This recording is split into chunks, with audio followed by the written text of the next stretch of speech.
Hello friends, आज का हमारा टॉपिक है न्यूटन रेफरेंस मेथड। ठीक है, तो न्यूटन रेफरेंस मेथड में आज हम कवर करेंगे क्यू रूट से रिलेटेड क्वेश्चन। ठीक है, और हम देखेंगे इस वीडियोस के अंदर कि क्यू रूट से रिलेटेड कितने टाइप्स के क्वेश्चन होते हैं और उन सभी क्वेश्चन को कैसे सॉल्व किया जाता है। ठीक है, मैं आप लोगों को वीडियोज़ के अंदर स्क्वायर रूट से रिलेटेड क्वेश्चन कवर करा दिया हूँ और आप लोगों को स्टेप बाई स्टेप भी बता चुका हूँ कि कैसे स्क्वायर रूट्स के ऊपर क्वेश्चन आते हैं और उन सभी क्वेश्चन को कैसे सॉल्व किया जाता है। ठीक है, तो अगर आप लोग हमारे वीडियोज़ को नहीं देखें हैं स्क्वायर रूट से रिलेटेड क्वेश्चन को, तो आप लोग चैनल के ऊपर विजिट कर सकते हैं और प्लेलिस्ट के अंदर जा करके देख सकते हैं। इस स्क्वायर रूट से रिलेटेड मैं ऑलरेडी वीडियोज़ बना करके रख दिया हूँ। ठीक है, तो आज के इस वीडियो में मैं आप लोगों को बताऊँगा क्यू रूट से रिलेटेड। ठीक है, तो चलो आज हम स्टार्ट करते हैं क्यू रूट। ठीक है, तो फ्रेंड, क्यू रूट से रिलेटेड क्वेश्चन को सॉल्व करने से पहले आपको जानना पड़ेगा कि घनमूल क्या होता है। ठीक है, और वर्गमूल क्या होता है। ठीक है, तो सबसे पहले मैं आप लोगों को कॉन्सेप्ट बता देता हूँ घनमूल और वर्गमूल के ऊपर कि इन सब का कॉन्सेप्ट क्या होता है। ठीक है, तो इसके बाद हम इस क्वेश्चन को देखेंगे तो और हमें अच्छे तरीके से समझ में आएगा। ठीक है, तो सबसे पहले मैं आप लोगों को स्क्रीन पे कुछ दिखाता हूँ, उसके बाद आगे की चीज़ें बताता हूँ। तो फ्रेंड, सबसे पहले हम समझते हैं वर्गमूल का कॉन्सेप्ट। ये वर्गमूल का कॉन्सेप्ट क्या होता है। वर्गमूल का कॉन्सेप्ट में मान लो ये हमारा अंडर रूट के अंदर ये जो 5 है ये संख्या अंडर रूट के अंदर फंसी हुई है। ठीक है, तो इसको हम इस तरीके से भी लिख सकते हैं 5 के पावर 1/2। ठीक है, या फिर हम इसको ऐसा भी लिख सकते हैं 2 अंडर रूट और ये 5 जो है तो इक्वल टू और 5 के पावर 1/2। ठीक है, तो देखो यहाँ पे जो 2 है मैं 2 नहीं लिखा हूँ। ठीक है, फिर भी यहाँ पे 2 छिपा हुआ है इसके अंदर। ठीक है, और यहाँ पे मैं 2 लिख दिया हूँ। इसका मतलब मैं इस तरीके से भी लिख सकता हूँ और इस तरीके से भी लिख सकता हूँ, दोनों तरीके से मैं लिख सकता हूँ। ठीक है, तो ये होता है हमारा वर्गमूल का कॉन्सेप्ट। ठीक है, और घनमूल के कॉन्सेप्ट में क्या होता है कि हमारा देखो 3√5 मतलब कि कोई संख्या यहाँ पे अंडर रूट के अंदर फंसी हुई रहती है और इसके बाहर यहाँ पे 3 लगा हुआ रहता है। ठीक है, तो जब 3 लगा हुआ रहता है तो इसका मतलब होता है घनमूल। ठीक है, तो अगर मैं 5 को लिखूँ तो 5 को मैं इस तरीके से लिख सकता हूँ 5 के पावर 1/3। ठीक है, अब यहाँ पे जो 3 होता है ना ये बेस में आ जाता है। ठीक है, और 1/3 हो जाता है। ठीक है, तो ऐसा भी हम लिख सकते हैं, मतलब कि 3√5 को मैं इस तरीके से भी लिख सकता हूँ। ठीक है, और √5 को मैं इस तरीके से भी लिख सकता हूँ। ठीक है, और इस तरीके से भी लिख सकता हूँ, ये दोनों तरीके से मैं लिख सकता हूँ। तो ये कुछ कॉन्सेप्ट है आपका घनमूल का और वर्गमूल का। ठीक है, फिर अब चलते हैं अपने क्वेश्चन के ऊपर। तो फ्रेंड, आई होप आप लोगों को घनमूल का कॉन्सेप्ट समझ में आ गया होगा इस वीडियोस के अंदर कि मैं कैसे घनमूल बनाता हूं। ठीक है, अगर मान लो कोई संख्या है यहाँ पे रूट के अंदर 5। ठीक है, तो इस 5 के बाहर में यहाँ पे क्या होता है 3 होता है, तब ये होता है घनमूल। ठीक है, और वर्गमूल में क्या होता है यहाँ पे 2 होता है। ठीक है, तो इस √5 को मैं लिख सकता हूँ 5 के पावर 1/3। ठीक है, ये जो 3 होता है ना बाहर में ये यहाँ पे बेस में आ जाता है। ठीक है, तो 1/3 इस √5 को मैं इस तरीके से लिख सकता हूँ। ठीक है, तो ये होता है घनमूल के कॉन्सेप्ट में। ठीक है, अब देखो इसके ऊपर कैसे क्वेश्चन बनता है न्यूटन रेफरेंस मेथड से सॉल्व करने के लिए। Find the cube root of 48 by using Newton reference method, correct up to 4 decimal places. ठीक है, मतलब कि आपको ये जो 48 दिया गया है 48 संख्या, इसको आपको सॉल्व करना है न्यूटन रेफरेंस मेथड के थ्रू। ठीक है, और कितना डेसिमल प्लेसेस तक करना है 4 डेसिमल प्लेसेस तक। ठीक है, तो ये काफ़ी स्टूडेंट्स को प्रॉब्लम आता है कि कैसे इस क्वेश्चन को सॉल्व किया जाए और कैसे क्यू रूट निकाला जाए। क्यू रूट का मतलब क्या होता है, क्यू रूट का मतलब होता है बेसिकली घनमूल। ठीक है, और घनमूल का सिंबल क्या होता है, यहाँ पे बाहर में 3 होता है और अंडर रूट में कोई संख्या फंसी हुई रहती है। ठीक है, तो ये 3 बताता है कि ये जो संख्या है घनमूल है। ठीक है, और ये घनमूल का मेन पहचान है कि यहाँ पे बाहर में रूट के 3 होता है। ठीक है, और वर्गमूल का पहचान होता है कि यहाँ पे बाहर में 2 होता है और यहाँ पे कोई संख्या फंसी होती है। ठीक है, तो मैं ऑलरेडी आप लोगों को घनमूल और वर्गमूल इस वीडियो के अंदर कवर करा चुका हूँ स्क्रीन पर। ठीक है, और एक मैं सेपरेट वीडियो भी बना चुका हूँ घनमूल के ऊपर और वर्गमूल के ऊपर, तो वो भी वीडियो आप देख सकते हो, चैनल के ऊपर प्लेलिस्ट पे मिल जाएगा। ठीक है, तो अब आप लोगों को मैं बताता हूँ कि ये जो संख्या दिया गया है 48, इसको कैसे मैं न्यूटन रेफरेंस मेथड के थ्रू सॉल्व करूँगा 4 डेसिमल प्लेसेस तक।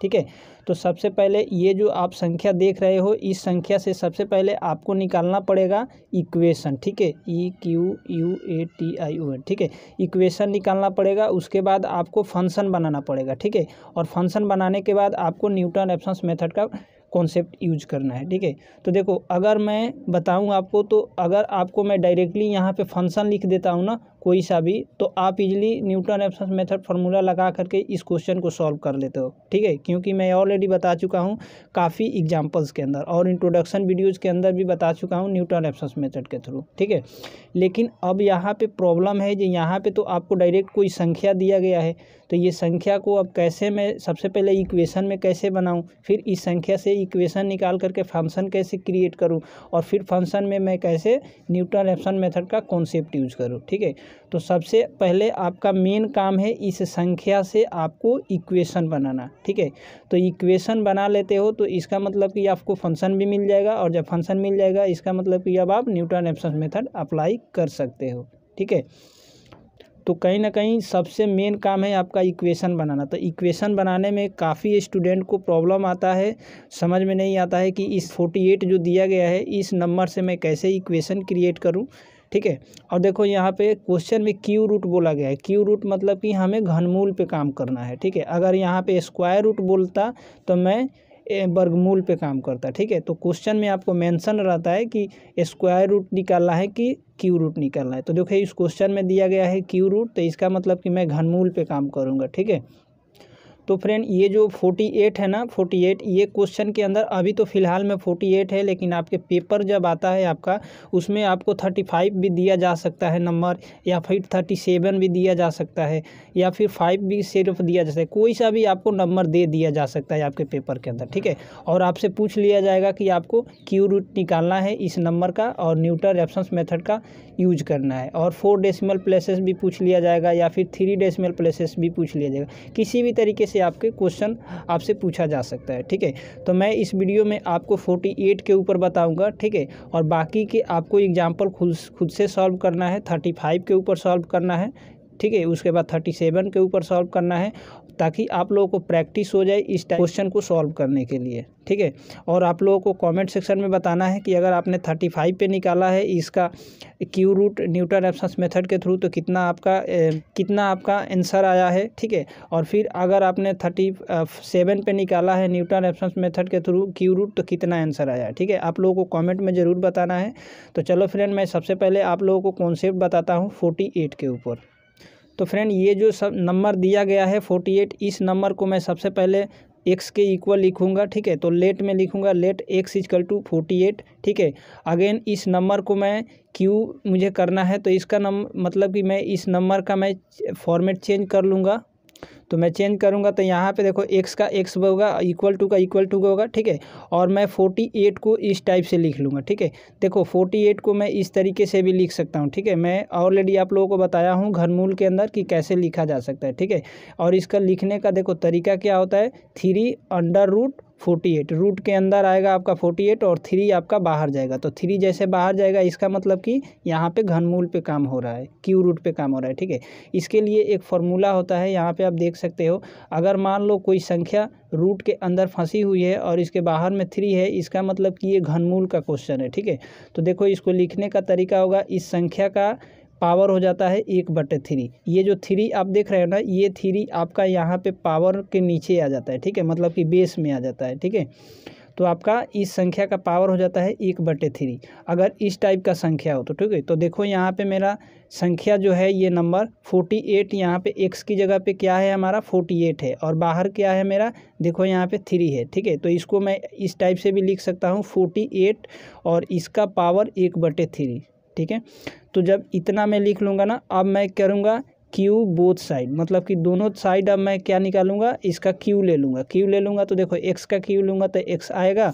ठीक है, और उसके बाद देखो 48 के पावर 1/3 है, और फिर इसका क्यू करना है, तो मैं लिखूँगा यहाँ पे 48 और ब्रैकेट्स के उसके अंदर लिखूँगा 1/3, और फिर इसका मैं पावर लिखूँगा 3। ठीक है, यहाँ तक लिखूँगा। उसके बाद देखो यहाँ से 3 से 3 कट जाएगा तो यहाँ पे डायरेक्ट बचेगा 48 और यहाँ से x³ मिलेगा हमें, ठीक है।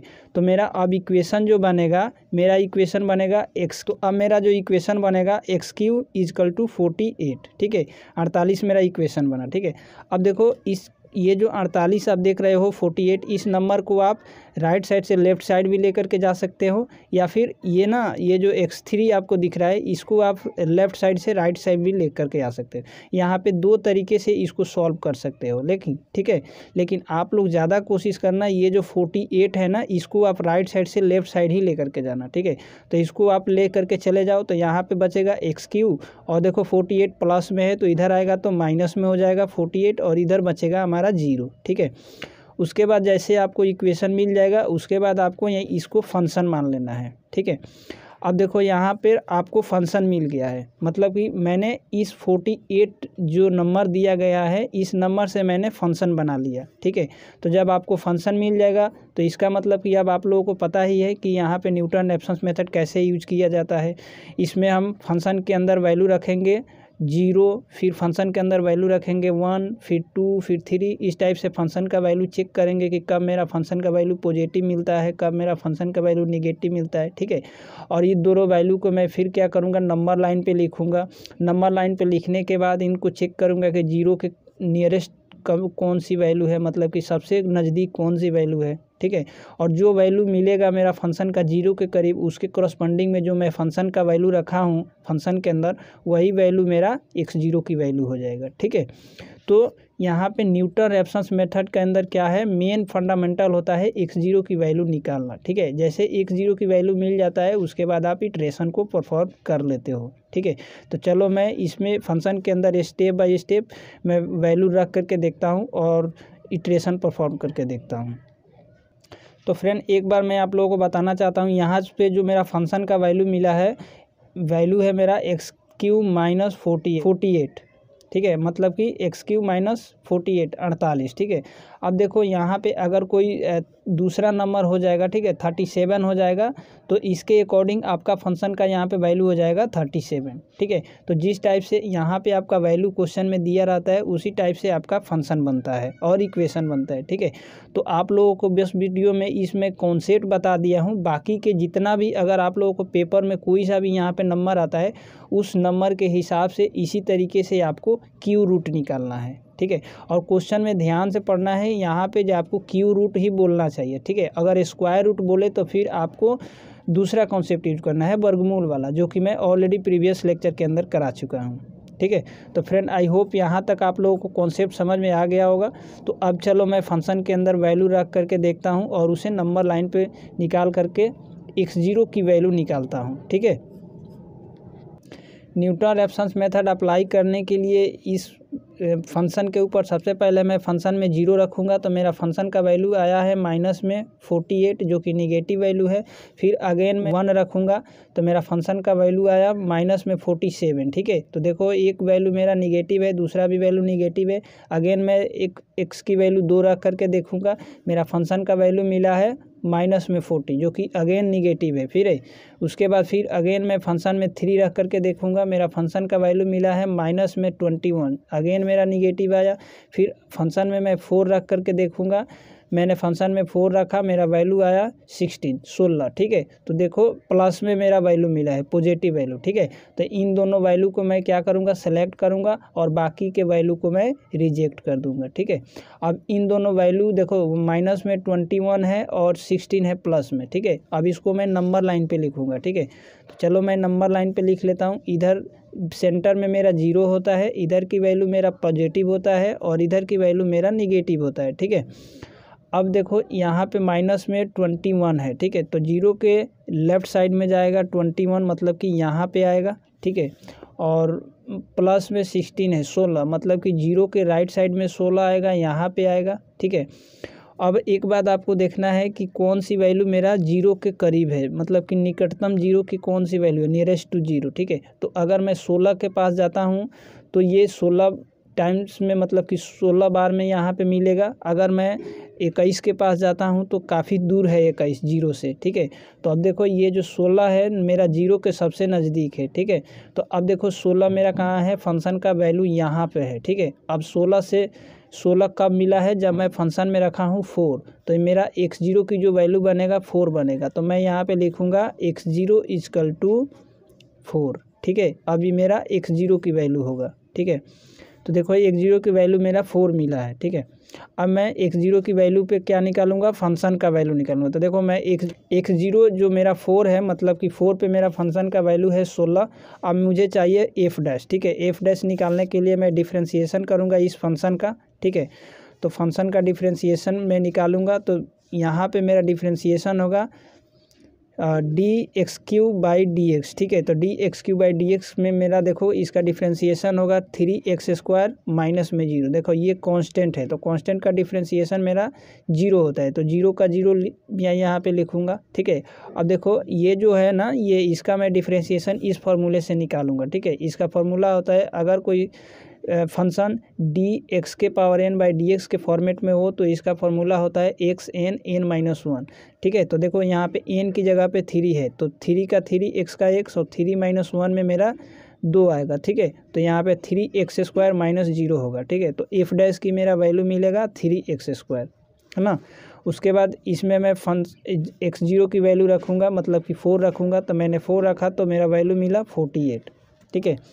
अब देखो मेरा पास फंक्शन का वैल्यू आ गया है, एफ डैश का वैल्यू आ गया है, ठीक है, और मेरे पास x0 का वैल्यू आ गया है, ठीक है। ये तीनों वैल्यू मेरे पास मिल गया है, ठीक है। उसके बाद मैं आपका क्या करूँगा, इटरेशन परफॉर्म करूँगा और रूट खोजूँगा, ठीक है। इटरेशन परफॉर्म करने के लिए मैं न्यूटन रेफरेंस मेथड का फॉर्मूला यूज करूँगा, ठीक है। उसके बाद यहाँ पे वैल्यू पुट करूँगा।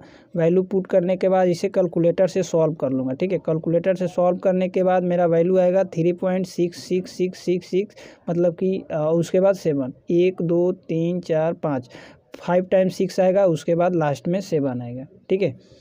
तो मैं कई डिजिट लेकर के चल रहा हूँ डेसिमल के बाद, 1 2 3 4 5 6 6 डिजिट लेकर के चल रहा हूँ, मतलब कि 6 डिजिट लेकर के चल रहा हूँ अपने डेसिमल के बाद वाली, ठीक है।